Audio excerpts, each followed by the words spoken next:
After weeks of speculation, the Falcons finally traded Julio Jones, sent him to the Titans. He's 32, expensive, but that's not the only reason why he was available, I don't think. It feels like the Falcons, are they moving on in a different direction with younger players, but you also have Matt Ryan, so what kind of movement is there? It's kind of an odd roster for the Falcons because I don't want Matt Ryan. If I don't have Julio Jones, then why didn't I take Trey Lance? Why didn't I take a young quarterback there and then see what I could do? Could I do something with Matt Ryan the way the Lions did with Matthew Stafford? But Jones is going to be a formidable weapon in Tennessee. You got to focus on Derrick Henry. You got to focus on A.J. Brown, who's vastly underrated. And Jones's production's unprecedented. He's the all-time leader in receiving yards per game.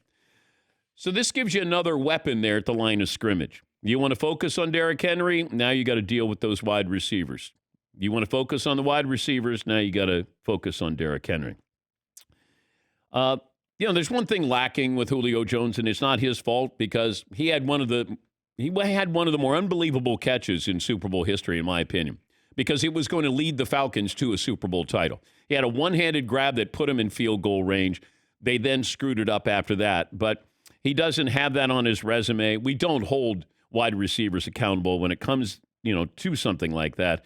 The Titans are an interesting team. They're known for their defense, but they weren't a great defense last year. Mike Vrabel, they sort of play in, with his personality, but the offense should be good. Maybe bordering on very good. But if I look at what's going on in the AFC right now, is Tennessee better than Kansas City? No. Are they better than Baltimore? Probably not. Are they better than Buffalo? No. Are they better than Cleveland? Maybe not. You've added Julio Jones, but have you really moved up the totem pole here? And I don't know if they have. The defense has got to get better because running and defense is what they do. And of all the quarterbacks that Julio Jones is going to go to, because he wanted to go to a quarterback who could throw deep, reportedly, and that he could run under these, catches, that he could still use his speed and stretch the field. Well, I don't know if Ryan Tannehill is that guy, but I do think with a great running game, Ryan Tannehill becomes a really good quarterback. At times, really good quarterback.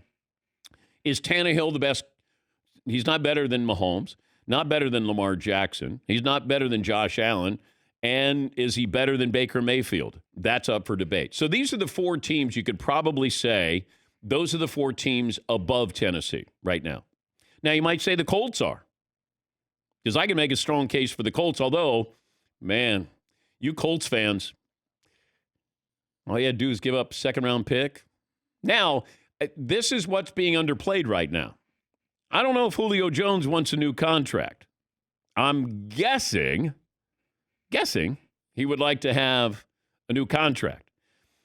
Remember when the report came out that the Falcons had received a first-round offer? And I said that, no, that's, if they got one, take it right now because you are not getting a first-round pick for Julio Jones. That's what I was told. Well, you didn't get one. Unless you go, we don't want a first-round pick. We're going to take a second-round pick and a fourth-round pick. If you could get a first-round pick for Julio Jones, take it. Take it and run. Well, they didn't have a first-round pick offer. Yes, Paul. You're not insinuating that the Falcons may have used the media to get the market going and get an offer when they never actually had a first-round offer. Dan, you wouldn't say that. I don't want to do that again because I did that with the Eagles, and I had one of the NFL Network reporters come after me that I basically didn't know what I was talking about. While I did know what I was talking about, I wasn't being used by a team. Hey, can you put it out there? We're getting a lot of calls for Carson Wentz. No, you're not. No, you're not. And with Julio Jones, I was told there were 3 or 4 teams that were involved in this, that were interested with him. I don't know those teams. I was just told there at least 3, maybe a 4th team. But the Falcons had no leverage here. They had to move him. I mean, this is a team that's in salary cap hell. And, all right, so they traded him. What's that pick going to be, like the 58th pick of the second round? All right. And does he want a new contract? Those are things that always interest me. DeAndre Hopkins wanted out of Houston. He also wanted a new contract. Hey, they didn't give up anything for DeAndre Hopkins. Yeah, they still had to pay him $20 million a year.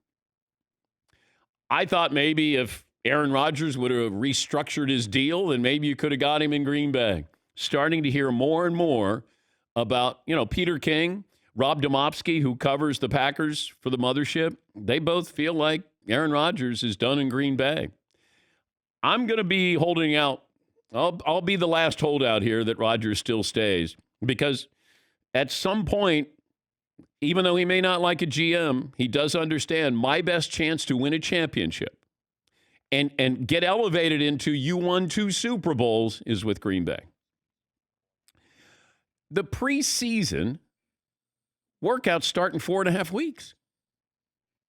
Games start in 4.5 weeks. Practices in 2 weeks, games in 4.5 weeks. At some point, if Aaron Rodgers truly wants out, he should say, I want out. And then if you're the Packers, he wants out, we're going to trade you. Is it that big a deal? Have we made it a bigger deal? Does Aaron Rodgers truly want out? Because at some point, he's got to get acclimated to his new team. And the Packers have to move on. It feels like they're both playing Russian roulette. And they keep adding, shells to that gun. Like, you just, at some point, move on. If he's not going to stay, you don't think he's going to stay, then make the best deal for you.